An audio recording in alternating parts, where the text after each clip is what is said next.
Olá, sou o Rodrigo, começando mais um episódio do Cultbook falando aí de biografias do rock. Hoje é dia de a gente falar desse livro aqui, ó, Mais Pesado que o Céu, uma biografia do líder do Nirvana, do Kurt Cobain, uma biografia muito, eu diria assim, pesada, né, para não fugir do que diz o título, que apesar disso, o título Mais Pesado que o Céu, Heavier than Heaven, ele era um slogan de uma das primeiras turnês em 89 do Nirvana. Foi nisso que o biógrafo, o Charles Cross, se inspirou. Esse aqui é um lançamento da editora Globo, que foi no começo aí dos anos 2000. Acho que o grande mérito, além da história, né, da própria história do Kurt Cobain ser uma coisa bastante que busca respostas, né? O Kurt Cobain é daquele grupo dos 27 que claramente, né, intencionalmente cometeu um suicídio. O Kurt Cobain se mata com um tiro de espingarda. Então, ao passo que, por exemplo, o Jim Morrison, há dúvidas, né, se realmente ele cometeu um suicídio ou se foi uma morte acidental. O Kurt Cobain não resta dúvidas de que ele cometeu um suicídio. Ele deixou uma carta, inclusive. O que motiva o biógrafo, pelo menos esse biógrafo, e a gente sabe que sobre esses grandes ídolos há sempre inúmeras biografias, né, mas nesse caso, esse biógrafo ele relata que ele tem um caso de suicídio próximo. Então, além de traçar toda a história do Nirvana, a formação da banda, a infância do Kurt Cobain, que também a infância é muito importante para a gente entender também todos os conflitos que ele vivia, há uma busca desse biógrafo por respostas ao suicídio que o Kurt Cobain comete ali com 27 anos.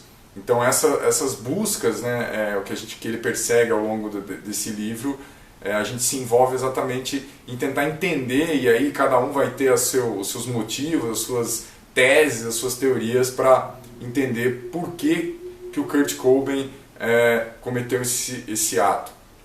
O fato é que o Kurt Cobain é um cara que até nessa semana que eu estou gravando esse vídeo, o Antônio Bujanra faleceu e colocaram uma frase dele que eu não vou saber repetir literalmente, mas algo como: o fracasso é muito mais divertido que o sucesso. Essa frase certamente, com toda certeza, ela se aplica ao Kurt Cobain. Era um cara completamente vira-lata, pária social. A música dele, as letras deles refletiam esse desgosto, né, dele com o mundo e com ele mesmo, né?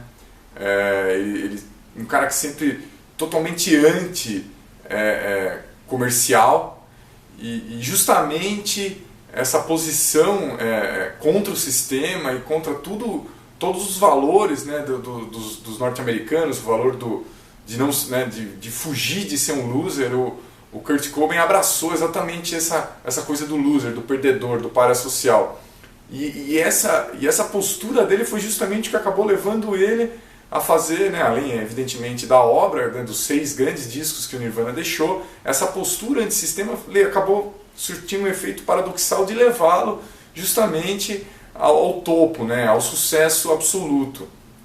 E é incrível como isso mexeu de uma forma muito negativa na cabeça do Kurt Cobain. E esse livro ele vai relatando passo a passo de como ele se afunda nessas questões, além, é claro, do abuso de drogas, né? O Kurt Cobain era viciado em heroína, se tornou um viciado em heroína, inclusive, ao contrário de que muita gente pode pensar, não foi a Courtney Love que levou ele para a heroína, mas foi exatamente o contrário, né? Quando eles se relacionam, ele apresenta, ele leva a heroína para Courtney Love, e isso realmente mexeu de uma forma profunda com o cara. Ele, inclusive, e tem um dado legal que fala, inclusive envolvendo o Brasil, um show que ficou aí conhecido do Nirvana, que foi em 92, no Hollywood Rock.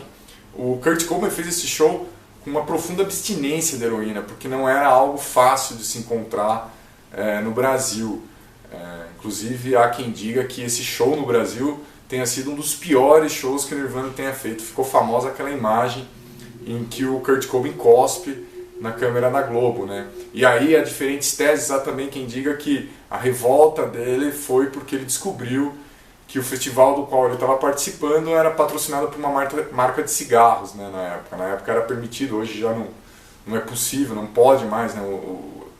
Uma marca de cigarro não pode ser dona de um evento proprietário aqui no Brasil, mas na época a gente tinha o Hollywood Rock, o Free Jazz. E sobre o abuso de drogas, né, o vício do Kurt Cobain à heroína, tem um dado muito bacana que a biografia traz, que é o fato de, muito cedo, o Kurt Cobain ter sido diagnosticado como hiperativo. E o médico receitou para ele Ritalina. Então, né, o biógrafo pelo menos faz essa inferência aí que esse uso precoce aí de uma droga pode ter levado ele mais tarde ao vício, ao vício em heroína e ao abuso de drogas. E a gente sabe que, enfim, também é cada vez mais comum, fica até um alerta, é cada vez mais comum os médicos receitarem para qualquer problema aí das crianças o uso de drogas fortes, e que isso nem sempre passa incólume, aí, passa sem problemas, né? Na verdade, o Kurt Cobain ele sempre teve um flerte aí com as coisas fúnebres e com um ódio, com um certo rancor aí da sociedade. Há uma coisa muito pesada que é, no quarto dele, uma inscrição: odeio papai, odeio mamãe. Então isso com certeza influenciou, né? A relação conflituosa que o Kurt tinha com os pais pesou sobre ele. Por isso que eu acho que o título, no caso dessa obra, foi muito bem escolhido, porque tudo que envolve a personalidade, que envolve a história do Kurt Cobain é sempre muito pesado, é sempre muito tétrico, e ele gostava disso, ele flertava com isso. Inclusive na gravação do Unplugged, né, do acústico do Nirvana, que foi um baita sucesso aí, ele fala da maneira que ele queria a decoração, da maneira que ele queria os arranjos, as coisas, e um dos produtores fala: pô, mas o que você está querendo fazer é quase como fúnebre, é quase como um enterro. Ele falou: é exatamente isso que eu quero, né? Então, com tudo que a gente vai coletando da biografia e das histórias que contam sobre ele, e das declarações que os amigos, as pessoas próximas dão sobre ele, a gente pode ter certeza aí que o Kurt Cobain gostava de flertar, né? de se enamorar aí com a morte, com as coisas soturnas, com o tétrico. Era uma coisa da personalidade dele.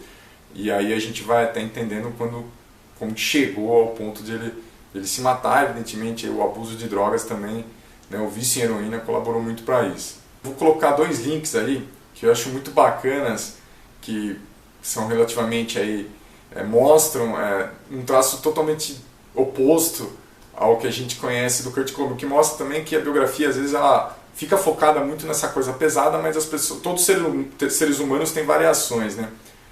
O primeiro foi um vídeo um áudio, na verdade, que foi liberado recentemente, que eu vi aí na internet, que é o Kurt Cobain cantando uma música dos Beatles, né? Uma música romântica, né? E o Kurt Cobain inclusive falava que ele gostava dos Beatles, ele até gostava dos Beatles, mas ele não suportava o Paul McCartney. Ele está cantando justamente uma música, And I Love Her, que foi composta pelo Paul McCartney. O outro vídeo que eu vou colocar aí também, eu vou tentar linkar aí para vocês, um momento que inclusive é citado. Eu procurei esse vídeo a partir da leitura da biografia, que mostra com toda a rivalidade que havia entre o Nirvana e o Pearl Jam. O Kurt Cobain era um feroz crítico do Pearl Jam, ele gostava do Alice in Chains, ele gostava do Soundgarden, que, né, todos ali do movimento grunge de Seattle, mas ele tinha uma rixa, ele tinha muitas reservas em relação ao Pearl Jam, ao Ed Vedder. E esse vídeo existe na internet, eu vou tentar linkar aí, o vídeo com o Kurt Cobain e o Ed Vedder se abraçando aí num evento, e esse momento aí foi proporcionado pelas mulheres, pelas esposas de ambos, né, a Courtney Love e a esposa do Ed Vedder aí, digamos assim, arranjaram esse momento de paz, esse momento sublime. Recomendo aí para quem tiver estômago aí para se aprofundar na história do Nirvana, a biografia do Kurt Cobain. Vamos ficando por aqui por hoje. Se chegou até aqui, não esquece de curtir e de se inscrever no canal, porque a gente vai trazer outras biografias aí sobre roqueiros. A próxima aí que a gente vai falar vai ser do Ozzy. Aí pra gente dar uma quebrada depois dessa triste, a gente vai falar de uma que é mais engraçada. Valeu, até lá!